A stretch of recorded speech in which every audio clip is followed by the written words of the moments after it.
Hey, pipe friends. How is everybody on this Thursday evening? Thursday night. I'm smoking some Boswell's Piper's Pleasure. Guy, I think you'd like this one when y'all go up there. Be sure and you try it. Toymaker Larry sent me some of it, and I'm going to definitely be reordering that one. It's a good one. If you like, being as you like Wall Street so much, this is different, but it's in that category. But I'm smoking it in a Erickson Dublin. Y'all seen this one before. This is one that my son gifted to me. It was a birthday gift, and hadn't been long. Had it in the shop. I got the stem loose on it, the tenon. I tightened it. Actually, when they tell you don't take the stem apart when it's hot, there's a good reason behind it. You'll have a loose, it won't fit right. And I did not want to, being as it was a gift, I didn't want to start tampering with it myself.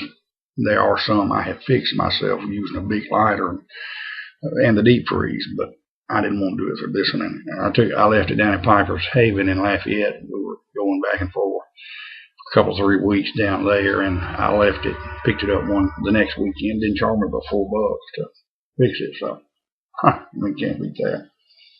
Be so glad when our brick and mortar gets open here. He posted a deal on Facebook, the new one coming called Governors, and they had pictures of it.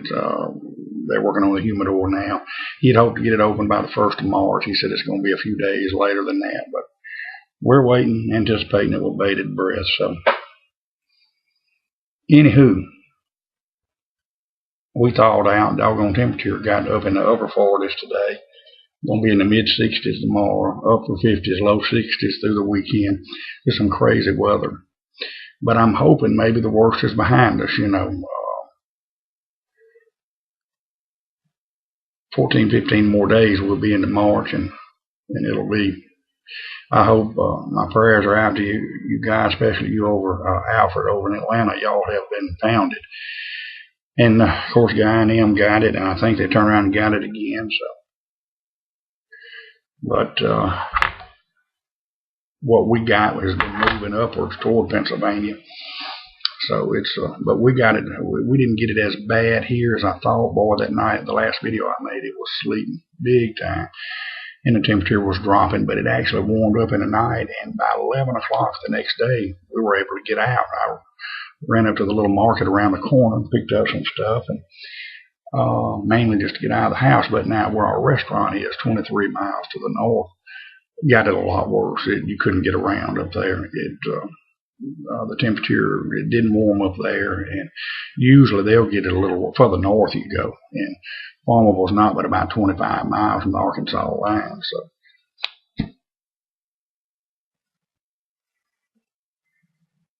So we didn't open yesterday. Lost a whole day's business. In the restaurant business, can't get it back. It's my brother, fortunate enough, he's a chiropractor there. He can reschedule his, get his customers back. I can't. They done had to move on and eat.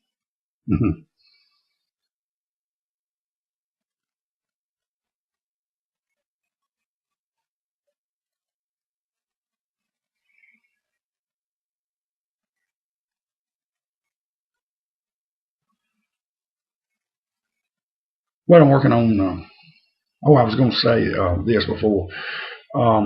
One of the new pipe presenters, Dale, golly, I'm drawing a blank here. Okie Cigar and Pipe. Had said in one of his videos that he hoped, that was thanking everybody for welcoming him.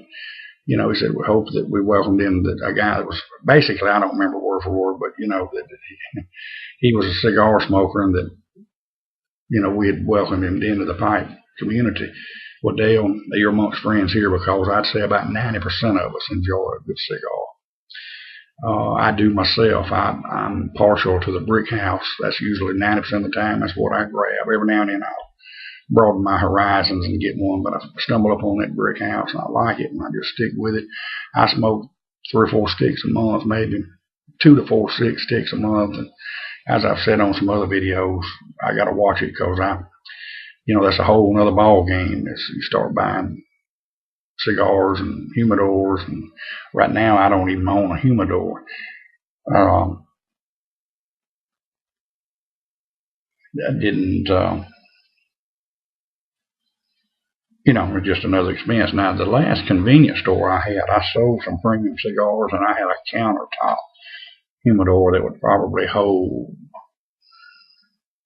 8 boxes of cigars, and they were just beginning to get popular then, and we sold quite a few of them. I had them from $2.59 up to about $8 is about what, and we sold them. And of course, when I sold the store, I wished I'd have kept that little. Well, it would have been too big of a. I don't know. If you was a serious cigar collector, it might not have been too big for the house, but it was beautiful, walnut color.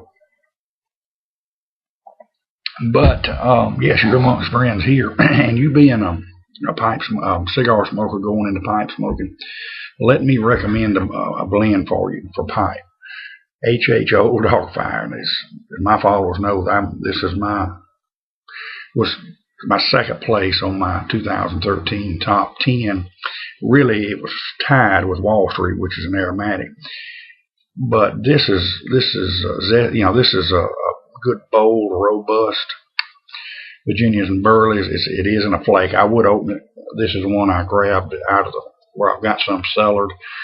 The one I'm smoking out of I've got 3 of these cellared. One I'm smoking is in the back, but it is a flake, and you can fold it, you can stuff it. I rub mine out.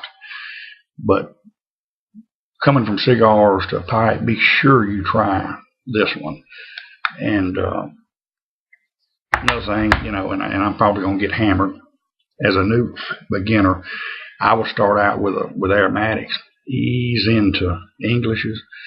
Although I know some people that have jumped headstrong into English and never looked back. But if you're lane limited 1Q, even some of the hardcore English smokers like that one. That one is the most popular aromatic, and you can't go wrong with that one.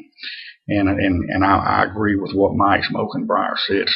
Cobs are a great way. I know you're looking at Arista Cobs are a great way to start out into the pipe smoking because they won't ghost on you, and you get the true flavor of the tobacco time and time again. Or even just some inexpensive basket pipe. The biggest advice I could give and I'm no expert by no means. I'm just an old everyday pipe smoker, and I got a lot to learn. But the biggest advice I could give any new pipe smoker is, in the beginning, spend your money trying new tobaccos, buy a cheaper pipe, and then ease into a better pipe, more expensive one. Because there's so many different manufacturers, there's so many different blends, and it's an adventure. And I would say start with a cheaper pipe and try the blends first. Invest in that.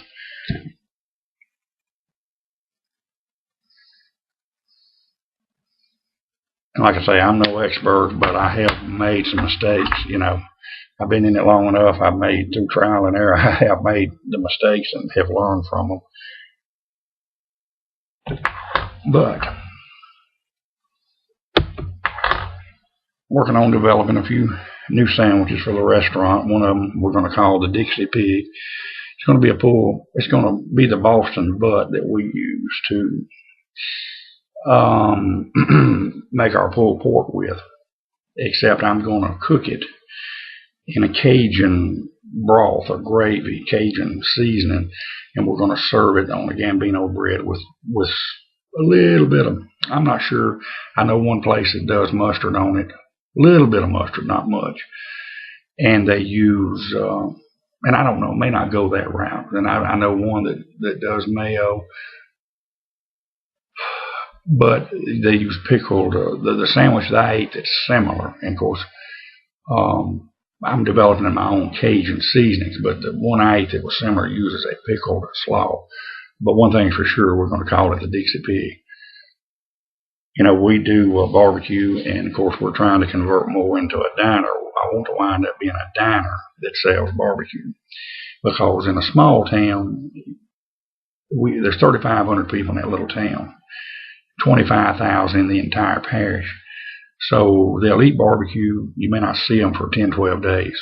So since we've changed more to a diner headed in that direction, we've got customers that come every day for lunch, and that's, you got to diversify. And even size town that Monroe is, the barbecue places here do, on Fridays, do catfish, and they have steak nights, and they've evolved into po' boys and things. You've got to offer other things.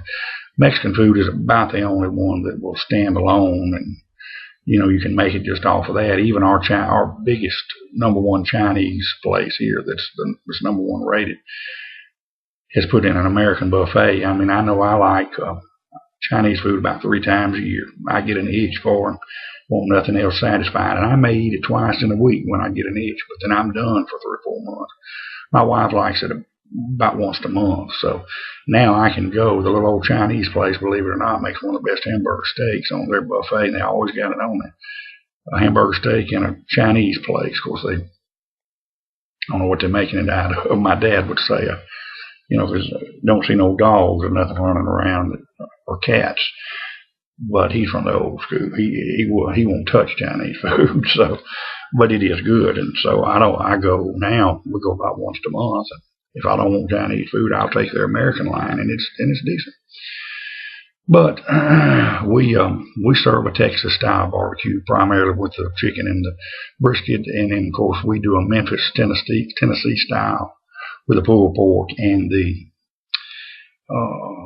ribs. We use a dry rib, and of course you got several different kinds of barbecue. You've got Texas style, you've got Tennessee / Memphis style, you've got Kansas City barbecue, Carolina barbecue, and all of them's a little different in the sauce and whatnot. But we were up took a long weekend, went over to Memphis and went to Graceland, and went about 90 miles. This has been 18 years ago. About 90 miles to the east, and went through that Buford Pusser Museum, and that walking tall sheriff that was back, American hero back in the 70s. They made 3 movies on. Went through his house. They got it open as a museum. I seen a barbecue place. Kept seeing a billboard said Ho Barbecue, and we was getting about lunchtime, so pulled in there, and they had this hog stretched out, and they was cutting meat off of it on the pit. I ordered a sandwich, and they was putting coleslaw on. I said, "What are you doing in that sandwich?" He said, "Where are you from anyway?" I said, "Well, I'm Louisiana." And he said, "Well, that explains it." He said, "This is how you really eat barbecue." He said, "You in the barbecue capital of the world." He said, "This is how you do it." He said, "Try it with coleslaw. If you don't like it, I'll make you another." And I tried it, and I liked it. And I about 50-50 now, even in my own place, I'll make my pulled pork or chopped pork with slaw on it. And I've converted several customers to that. But that's truly Tennessee style.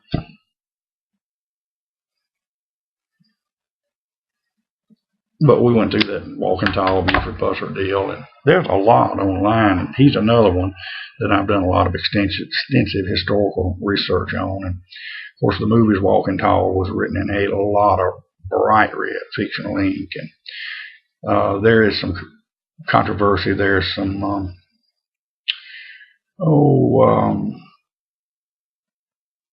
conspiracy deals around about the ambush that took his wife's life. Did he have anything to do with that, and did he not? And it makes for an interesting read. Type in Mike Elam, E-L-A-M, I think. He's got 3 vids on YouTube, and there's another one here called Jerry Skinner. He does a lot of vids and got some great ones on different people that he's done studies on, Buford Pusser being one of them. And of course, several people have laid this thing out. The ambush there on that road, was the car able to get enough speed to catch up with them, and why did they find a pile of shells across the road neatly in a pile? It makes for an interesting read. I personally don't think Buford Pusser had anything to do with it, but it does raise some questions, and it's certainly worth a read. Makes for good reading and entertainment. Well, I've messed around here and killed 15 minutes. I'm going to finish this and get this downloaded and hit the hay. Boy, it's a good smoke. Y'all take care. God willing, see you tomorrow night. and God bless.